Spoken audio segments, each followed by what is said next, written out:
সম্মানিত সুপ্রিয় বন্ধুরা, আসসালামু আলাইকুম। চলুন আজকে আমরা ছোট্ট একটা প্রজেক্ট দেখব। তবে এই প্রজেক্টটা কিন্তু খুবই সুন্দর একটা প্রজেক্ট। সেই সাথে বিভিন্ন ওয়েবসাইটে আপনারা প্রবেশ করলেই এই টাইপের ডিজাইন কিন্তু আপনারা দেখতে পারবেন। তো চলুন এই ডিজাইনটা আমরা কিভাবে তুড়ি মেরে একেবারে সিম্পল তরিকায় একেবারে তুড়ি মেরে এই ডিজাইনটা কিভাবে করতে পারি সেটাই আজকের ক্লাসে আমরা দেখব। হোভার করলেই মিক্স যে ব্ল্যান্ড মোড সেটা কিন্তু আসলে চেঞ্জ হয়ে যাচ্ছে। মানে হোভার করলে কার্সরের যেই কালারটা এটা কি হয়ে যাচ্ছে, এটা যেহেতু ব্ল্যাক আর যেহেতু টেক্সটটাকে আমরা ব্ল্যাক যদি রাখি তাহলে তো হবে না।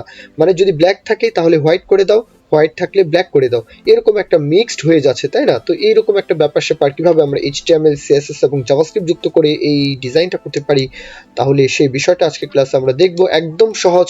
তো দেখতে পাচ্ছেন এইচটিএমএল এর মধ্যে কিছু বয়লার কোড, একদমই সহজ। কিছু বয়লার কোডের সাথে স্ট্রাকচার কিন্তু আমি করে নিয়েছি। এখানে ফন্ট সাইজটা একটু বাড়িয়ে নিই। এখানে কিছু লিস্ট আইটেম বডির মধ্যে, এ হচ্ছে আমাদের ইউএল কন্টেইনার। এই ইউএল কন্টেইনারের মধ্যে লিস্ট আইটেম রয়েছে কয়েকটা, আর আরো একটা ডিব্বা রয়েছে ডিপ কন্টেইনার, যার মধ্যে কার্সর নিয়েছি। এই কার্সরের কাজ কি, যে ভাই কার্সর কেন নিলেন? এই যে মানে ব্যাকগ্রাউন্ড যে কালারটা ব্ল্যাক কালার দেখা যাচ্ছে কার্সরের সাথে ঘুরছে, তো এটাই হচ্ছে কি আমাদের কার্সর। ওকে, এই কার্সরকে আমরা বলে দিব যে মাউস যেখানে যেখানে মুভ হবে এই পেজের মধ্যে, মাউস যেখানে যেখানে মুভ হবে তুমি তত পিক্সেল টপে এবং লেফটে, তুমিও তত পিক্সেল মাউসকে ফলো করে তুমি মুভম্যান হবে।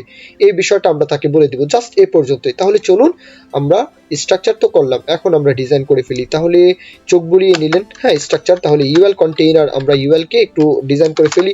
প্রথমে বলি এটাকে লাইভ সার্ভার ওপেন করতে হবে। তাহলে এই হচ্ছে আমাদের লাইভ সার্ভার, তাকে এই পাশে ওপেন করে রাখলাম। এই হচ্ছে আমাদের স্ট্রাকচার যেহেতু করা আছে, তার ডিজাইনটা এইভাবে আছে। এখন পজিশন বলে দিলাম যে রিলেটিভ, তারপর ডিসপ্লে বলে দিই যে ফ্লিক্স বক্স। এক সারিতে যদি এনে এইভাবে ডিজাইন করতে চান তাহলে করবেন। আমি ফ্লিক্স ডাইরেকশনটা বলে দিব যে কলাম বরাবর হয়ে যাও। আচ্ছা, এখন ইউএল কন্টেইনারের মধ্যে আছে কি এলআই, মানে লিস্ট আইটেমগুলো। এখন চাই যে লিস্ট আইটেমগুলোর যে লিস্ট স্টাইল সেটা যেন না থাকে, এই জন্য লিস্ট স্টাইল নান। এখন ইউএল কন্টেইনারের মধ্যে এলআই, তার মধ্যে অ্যাঙ্কর ট্যাগ। জাস্ট এটাকে কিছু কোড লিখবো। প্রথমে বলি যে পজিশন থাকবে তোমার রিলেটিভ, আচ্ছা থাকবে। তারপরে এখানে ডিসপ্লেটা ইনলাইন ব্লক রাখবো। ইনলাইন ব্লক কেন রাখছি, যে এটা তো পাশাপাশি আনতে চাই না, এটা কলাম বরাবর থাকবে, এই জন্য ডিজাইনটা এইভাবে রাখছে। আচ্ছা, এরপরে মার্জিন বলতে পারি টপ বটম 10 পিক্সেল মার্জিন, সেই সাথে লেফট রাইট চাচ্ছি না 0। আচ্ছা, এখন ফন্ট সাইজটা মনে হয় কম, তাই না? তাহলে ফন্ট সাইজ বেড়ে যাও 4 REM, একটু বাড়িয়ে দিই। এই তো চলে আসে। এখন এখানে কালার টেক্সট ডেকোরেশন যেটা দেখতে পাচ্ছি, এটা আগে বলি যে টেক্সট ডেকোরেশন যেটা দেখতে পাচ্ছি সেটা নান। তারপরে কালার পরিবর্তন করে দেই। তাহলে এই হচ্ছে কালার। এখানে সরাসরি কি বলতে পারি, এখানে কালার কোডটা হার্ড কোড লিখি যে 333। কালার পরিবর্তন হয়ে গেল কিনা। ফন্ট ওয়েট এটা বোল্ড রাখতে চাচ্ছি আর কি। তাহলে ফন্ট ওয়েট তুমি বোল্ড হয়ে যাও। তারপর এখানে ট্রানজিশনটা কেন বলবো, যে যখন এটা মানে কার্সরটা আসবে তখন যেন একটু সুন্দরভাবে এটার অ্যানিমেশনটা হয় আর কি।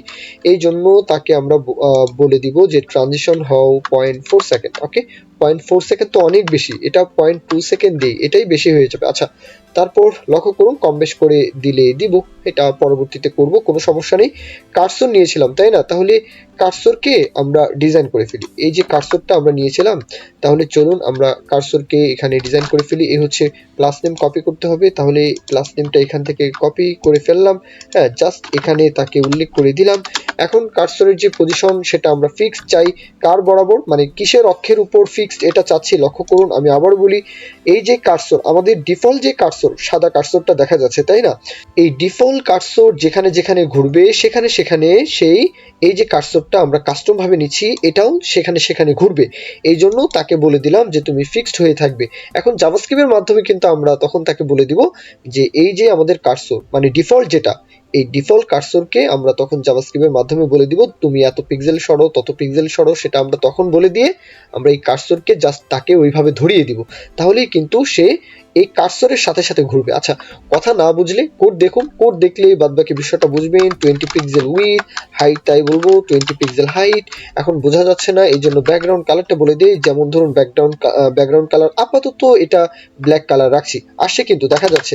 এটার বর্ডার রেডিয়াস বলতে পারি তাহলে বর্ডার রেডিয়াস বলে দেই এখানে 50% বৃত্তে শেপ দিব, তাহলে এই হচ্ছে 50%। তাহলে এই হচ্ছে আমাদের কার্সর। দেখা যাচ্ছে কিনা? অবশ্যই দেখা যাচ্ছে। আমরা এখানে আরো কিছু কাজবাজ করব। আমরা এখানে লিস্ট এই যে সেকশনটা মানে লিস্ট আইটেমগুলোর পরে ডিপ কন্টেইনার যেটা কার্সর যেটা নিলাম, এই কার্সরটা কি ইউএল কন্টেইনারের মধ্যে এটা হচ্ছে চাইল্ড, তাই না? কিন্তু এলআই কন্টেইনার গুলোর এটা হচ্ছে সিবলিং, তাই না? এটা হচ্ছে এলআই কন্টেইনার গুলোর সিবলিং। আমরা অ্যাডজাসন যে সিবলিং, হ্যাঁ, সেটার মাধ্যমে এখন আমরা বলবো যে ইউএল কন্টেইনারের মধ্যে লিস্ট আইটেমগুলো যদি হোভার করা হয়। আচ্ছা, এই কথাটা যদি না বুঝেন কোডটা দেখুন, আমরা এখানে বলতে পারি ইউএল তোমার মধ্যে এলআই যদি হোভার করা হয়, মানে এখানে যখনই আমরা হোভার করব এই লিস্ট আইটেমগুলোকে, তাই না, তখন তো এটাকে সুন্দরভাবে একটা মানে সুন্দরভাবে একটা ডিজাইন করতে চাই। তখন আমরা এই বিষয়টার জন্য যেহেতু তারা হচ্ছে কি, তারা হচ্ছে এখানে লক্ষ্য করুন লিস্ট আইটেমগুলোর, আমি আবার বলি লিস্ট আইটেমগুলোর, হ্যাঁ, এটা হচ্ছে সিবলিং মানে ভাই বোন, তাই না? তাহলে এই 6টা আইটেম হচ্ছে এই ইউএল কন্টেইনারের কি চাইল্ড, তাই না? তাহলে প্রত্যেকটাই তাহলে কি ভাই বোন, এভাবে চিন্তা করতে পারেন। তাহলে আমরা এখানে অ্যাডজেসেন্ট সিবলিং এর মাধ্যমে এখানে বলবো যে ডট কার্সর। আচ্ছা, লক্ষ্য করুন কি বলছি, লক্ষ্য করুন যে যখনই আমরা হোভার করব এই যে কার্সরটা থাকবে, তখনই কার্সরের ট্রান্সফর্ম কি হয়ে যাবে, বেড়ে যাবে। তাহলে ট্রান্সফর্ম স্কেল হয়ে যাবে, যেমন ধরুন এখানে 3 দিয়ে রাখি, যখনই হোভার করা হবে এই তো এটা বেড়ে যাচ্ছে, যাচ্ছে কিনা? যখনই আমরা এখানে হোভার করছি, হ্যাঁ, এখানে কিন্তু বেড়ে যাচ্ছে। এখন কথা হচ্ছে এটা তো মুভমেন্ট হচ্ছে না, তাই না? এই মুভমেন্ট করানোর জন্যই তো আমরা এখন জাভাস্ক্রিপ্টের এই কোডটা দেখব। হ্যাঁ, তাহলে চলুন, এই হচ্ছে আমাদের জাভাস্ক্রিপ্ট ফাইল। একদমই ইজি একটা বিষয়।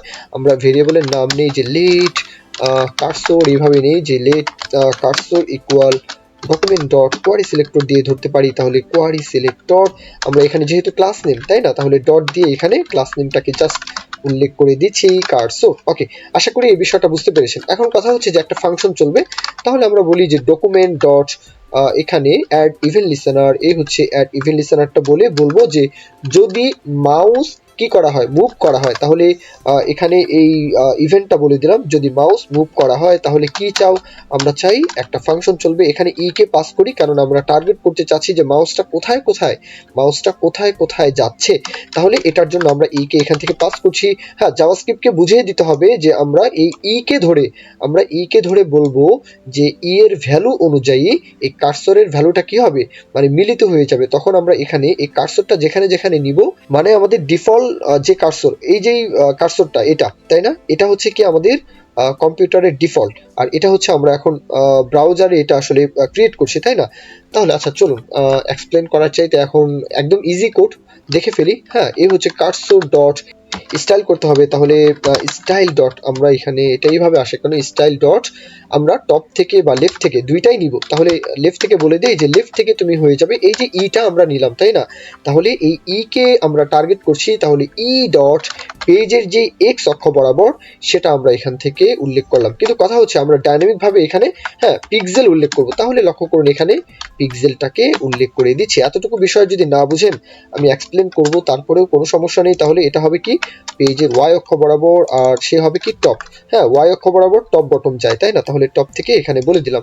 এখন চলুন, বুঝতে পারলেন না তাই না ভাই, এখানে কি থেকে কি হলো কিছুই তো বুঝলাম না। আচ্ছা, আমাদের মাউসকে আমরা এখান থেকে ইভেন্ট লিসেনার উল্লেখ করলাম, মানে তাকে আমরা শোনাচ্ছি, ইভেন্ট লিসেনারকে আমরা শুনিয়ে দিচ্ছি যে যদি মাউস মুভ করা হয়, এই যে ডকুমেন্ট ডট, ডকুমেন্ট বলতে পুরো ওয়েব পেজ, এই পুরো ওয়েব পেজের মধ্যে যদি কোথাও মাউস যদি মুভমেন্ট হয়, তাহলে আমরা এখান থেকে মাউস কোথায় কোথায় মুভমেন্ট হচ্ছে সেটাকে তো টার্গেট করতে হবে। এখানে ই কে আমরা পাস করছি, তারপরে এখানে বলে দিচ্ছি যে সেই কার্সর মুভমেন্ট হওয়ার সাথে সাথে আমরা এই যে কার্সরকে বলে দিচ্ছি তুমিও তুমিও কি হয়ে যাও, এই যে মাউসটা মুভমেন্ট হচ্ছে তুমি তার সাথে ই ডট পেজের এক্স অক্ষ বরাবর তুমি এত পিক্সেল সরে আসো, আবার এখানে টপ থেকে ই ডট পেজের ওয়াই অক্ষ বরাবর এত পিক্সেল টপের দিকে সরে আসো।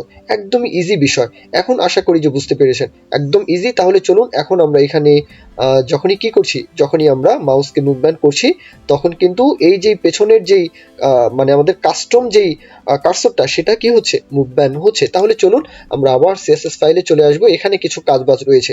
কি কাজবাজ রয়েছে এখানে আমরা লক্ষ্য করুন, ট্রানজিশন উল্লেখ করতে পারি। তাহলে এই হচ্ছে ট্রানজিশন 0.1 সেকেন্ড আমরা এখন দিয়ে দেখি। এই তো, যদি ট্রানজিশনটা আরো বাড়িয়ে দেন যেমন 0.5 সেকেন্ড, তাহলে হাফ সেকেন্ড, তাই না? তাহলে কাস্টম যেই কার্সরটা সে কিন্তু আমাদের ডিফল্ট কার্সরকে হাফ সেকেন্ড পরে অনুসরণ করছে। লক্ষ্য করুন আমরা এখানে নিয়ে যাচ্ছি, হাফ সেকেন্ড পরে এটা কিন্তু চলে আসে। এটা যদি 1 সেকেন্ড সরাসরি বরাবর এইভাবে রাখেন তাহলে 1 সেকেন্ড পরে সে আমাদেরকে অনুসরণ করবে, 1 সেকেন্ড পরে। তো এইভাবে যদি কম বেশ করে দেওয়ার দরকার হয় দিবেন। আমরা আপাতত 0.1 সেকেন্ড এটাই রাখছি, এটাই সুন্দর লাগছে। এখন কথা হচ্ছে আমরা চাই এটা যেন সেন্টার বরাবর থাকে এই যে কার্সরের। তাহলে এখানে আরো কিছু প্রপার্টি উল্লেখ করব, ট্রান্সফর্ম, ট্রান্সলেট।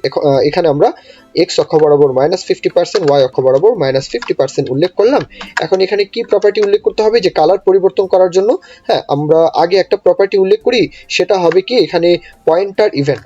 তাহলে আমরা পয়েন্টার ইভেন্টকে নান রাখলাম। এরপরে আমরা আরেকটা প্রপার্টি উল্লেখ করব, সেটা হচ্ছে মিক্স ব্লেন্ড মোড। এটা কি হবে, ডিফারেন্স। হ্যাঁ এটা আমরা জাস্ট এখানে যদি বলে দিই, আর এখান থেকে চাচ্ছি এই কালারটা পরিবর্তন করে দিব, এই কালারটা পরিবর্তন করে দিলাম। এখন লক্ষ্য করুন তো, এখন লক্ষ্য করুন আমরা এখান থেকে এটা রিফ্রেশ দেই। এখন আমরা হোভার করলেই কি হয়ে যাচ্ছে, যে ইফেক্টটা আমরা দিতে চাচ্ছিলাম সেই ইফেক্টটা কি হচ্ছে, মিক্স ব্লেন্ড মোডের মাধ্যমে এটা কিন্তু আসলে মানে কালারটা ডিফারেন্ট হয়ে যাচ্ছে, তাই না? এখন যদি চান যে কালারটা আপনি ভিন্নভাবে উপস্থাপন করবেন, যেমন এখানে ব্লু কালার চাচ্ছেন, তাহলে এখানে ব্লুইশ টাইপের একটা কালার নিচ্ছি। লক্ষ্য করুন দুইটা কিন্তু দুই কালার, মানে ডিফারেন্ট, তার মতো করে সে দুইটা কালারকে ভিন্নভাবে কিন্তু উপস্থাপন করছে কিনা, এই তো চলে আসে। তো আশা করি এই প্রজেক্টটা আপনারা একদম ইজি, তাই না? এই প্রজেক্ট তো আহামরি কোনো বিষয় ছিল না, না বোঝার মতো কোনো বিষয় ছিল না, একদম সিএসএস এর ট্রিক্স আর সেই সাথে জাভাস্ক্রিপ্টের মাধ্যমে এই হচ্ছে আমাদের, আমরা মাউসকে কোথায় কোথায় মুভ করাচ্ছি সেটার একটা মেজারমেন্ট কিন্তু এখান থেকে বের করতে হবে। এই তো একদম সহজ। তাহলে আশা করব এই ভিডিওগুলো আপনাদের ভালো লাগছে। যদি তাই মনে হয়, যদি মনে হয় কোনো না কোনোভাবে এই প্রজেক্টগুলোর মাধ্যমে আপনারা উপকৃত হচ্ছেন, তাহলে অবশ্যই চ্যানেলটি সাবস্ক্রাইব করে রাখতে ভুলবেন না। এই পর্যন্তই, সকলেই ভালো থাকবেন। আল্লাহ হাফেজ, আসসালামু আলাইকুম।